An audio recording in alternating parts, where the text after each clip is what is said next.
there are a lot of people who would be filled with rage at the idea of removing the statue of General Robert E. Lee, who was a general for the Confederacy. And what they say is something like this: we're not racist, we just care about American history, and Robert E. Lee is a part of U.S. history. And these people have the same feelings towards the Confederate flag. They'll say, well, the Confederate flag is a part of American history, and so we want to hold up this flag because, it's part of the history of the South.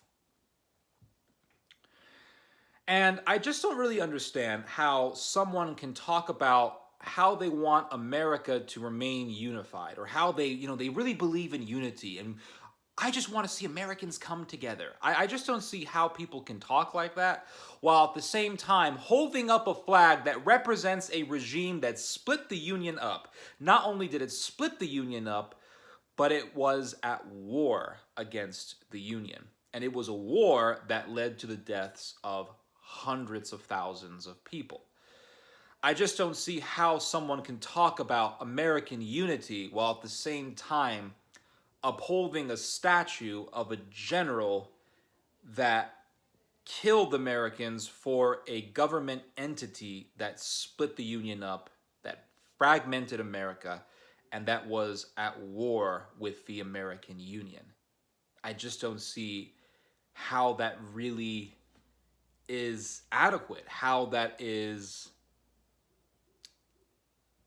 really makes any sense. They'll say, well, it's a part of our history. It's a part of our history. That's what they say. Well, the American-Mexican War is also a part of our history. Texas used to be controlled by Mexico. Should we have a statue of Santa Anna? Should we have a statue of Santa Anna in U.S. soil? Better yet, why don't we just have a statue of Santa Anna right smack in front of the Alamo? Why not? I mean, it's a part of our history.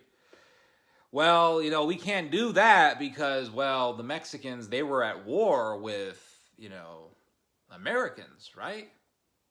Yeah. But it's a part of our history. I mean, I don't hate Americans. I don't think Mexico is superior to America, or I don't think Mexicans are superior to Americans or anything like that. But hey, I mean, Santa Anna is a part of American history. He was at war with Americans, right? Yeah, but he killed Americans. Didn't the Confederacy also kill Americans? Oh, that's different. What's the difference? The difference is that the people who fought for the Confederacy were white. That's the only reason why they want to have this sense of pride for these Confederate statues. Because if it really was all about American history, then why don't we just have a statue of Santa Anna? I mean, Mexico controlled Texas. The Americans who were living in Texas, they revolted. The Texans revolted against the Mexican government. They sparked a revolt. They went to war, even though they had made a vow that they would be loyal to the Mexican government. Hell, they even converted to Catholicism to show their loyalty to Mexico. And they threw all of that stuff out of the window. Oh, and why did they revolt against Mexico? Because Mexico said, hey, we're not going to have slavery anymore. We're going to kind of, get with the times, and we're going to try to emulate our European neighbors and not have slavery. And the Americans, well, they didn't like that.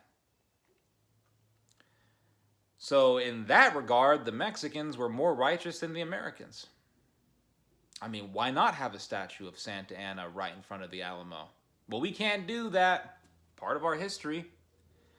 So if the argument of, well, it's part of our history doesn't apply to Santa Anna, then why are you even using it? Oh, it's because the Confederacy was white. In fact, it wasn't just white. It actually championed the idea of white superiority over blacks. In fact, there is a speech that I wanted to show you guys. It is called the it's called the Cornerstone Speech. And it was made by the vice president of the Confederacy. His name was Alexander H. Stephens. And he said that the foundations of the Confederacy are laid. Its cornerstone rests upon the great truth that the Negro is not equal to the white man, that slavery, subordination to the superior race, is his natural and normal condition. And it's as though he took this right out of Darwin's writings. This is typical 20th century, 19th century racism.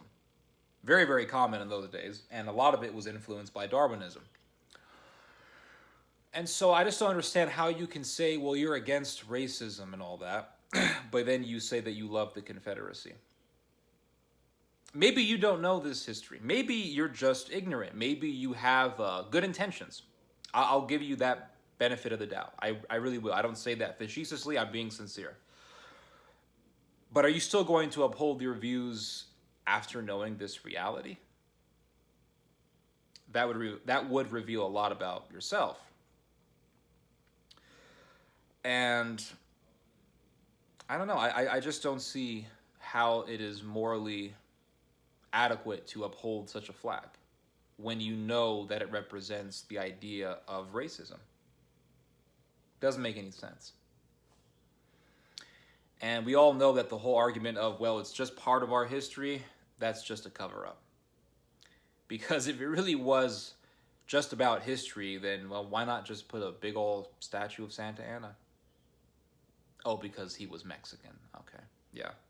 Well, that fits right into your narrative of Make America Great Again, I guess.